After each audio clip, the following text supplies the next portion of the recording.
बिस्मिल्लाहिर्रहमानिर्रहीम। अस्सलाम वालेकुम स्टूडेंट्स, आपने वीडियो को देख लिया होगा कि हम नंबर ऑफ मोल्स निकालना सीखने वाले हैं, जो कि बहुत बहुत इजी टॉपिक है।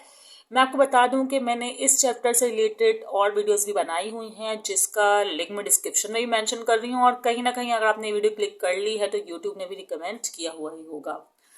ठीक है। अच्छा, आपको क्या करना है, कह रहे हैं कि मालूम करें कि कितने मोल्स रिक्वायर्ड होंगे अगर मुझे 40 ग्राम ऑफ H2SO4 चाहिए। मतलब बताओ मोल्स क्या होते हैं। देखें, ये मॉलिक्यूल हैं, ये बात क्लियर है आपको। अब मॉलिक्यूल में अगर आपको मालूम करना है कि कितने मोल्स, इसका मतलब ये है कि mass of substance divide by molar mass of substance कितने हैं 40 ग्राम ऑफ H2SO4 में। चले निकालते हुए सीखते हैं, बात भी समझ में आ जाएगी। आपको क्या गिवन है, 40 ग्राम क्या है इस सब्सटेंस का मास। आपने लिख देना है कि भाई हाँ ठीक है, मुझे मास ऑफ H2SO4 गिवन है। मैं चाहूँ से जनरली भी लिख सकती हूँ मास ऑफ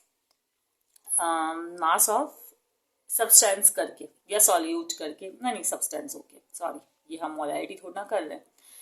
H2SO4 जनरली भी लिख सकते हैं, ऐसे भी लिख सकते हैं, मैं ऐसे लिख रही हूँ 40 ग्राम। ठीक है। अब आपको मालूम क्या करना है, नंबर ऑफ मोल। ये तो आपने लिख दिया, तो सवाल में था गिवन।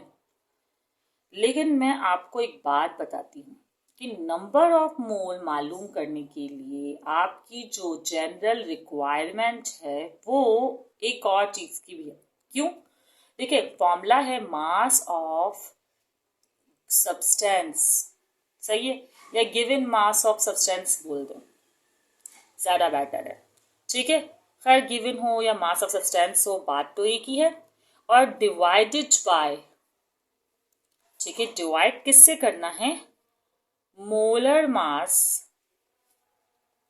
Of substance. अब वो सब्सटेंस हमारे पास इस वक्त तो गिवन है, वो सब्सटेंस क्या है, H2SO4 सल्फ्यूरिक एसिड।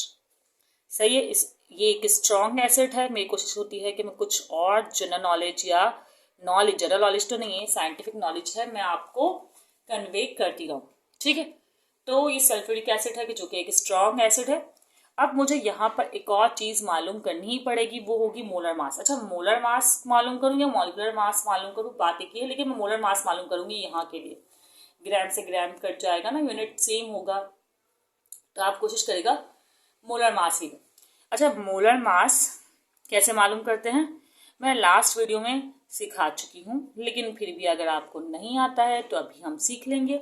H2SO4 इसका मालूम करना है ना, तो पहले तो मैं ये एलिमेंट लिख दूँ। मैंने जगह कम छोड़ी है शायद, जगह कम छोड़ी है, तो मैं ऐसा करती हूँ कि मोलर मास यहाँ निकालती हूँ और यहाँ पर मैं उसकी डायरेक्टली वैल्यू लिख देती हूँ। अब कैसे निकलेगा, देखें, H2SO4 ये है हमारे पास रिक्वायर्ड।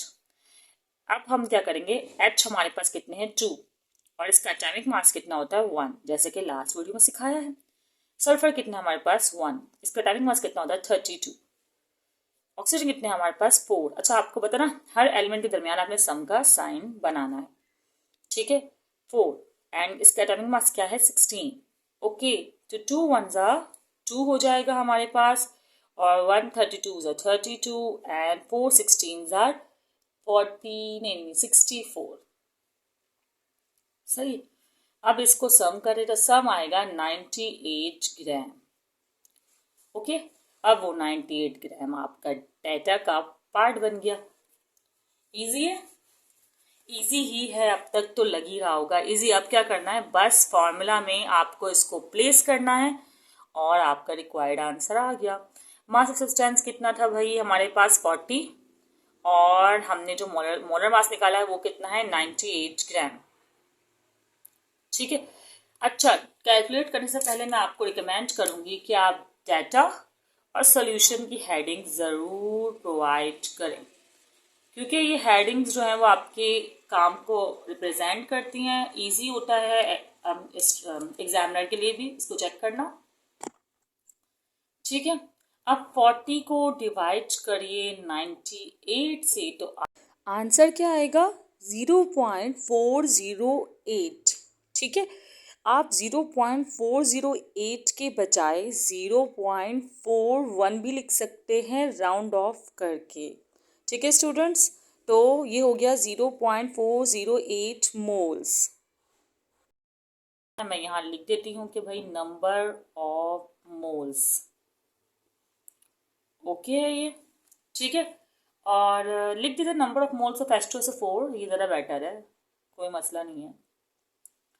ठीक है, अब जो है हम कोशिश करते हैं कि क्वेश्चन नंबर 5 भी इसी वीडियो में करवा देते हैं आपको। अलग अलग करवाने का क्या फ़ायदा, क्योंकि नंबर ऑफ मोल्स ही निकालने उसमें भी, लेकिन एक और एडिशन है नंबर ऑफ मॉलिक्यूल्स का, तो वो क्वेश्चन करेंगे हम नेक्स्ट वीडियो में। दुआ में याद रखिएगा। अल्लाह हाफ़िज़।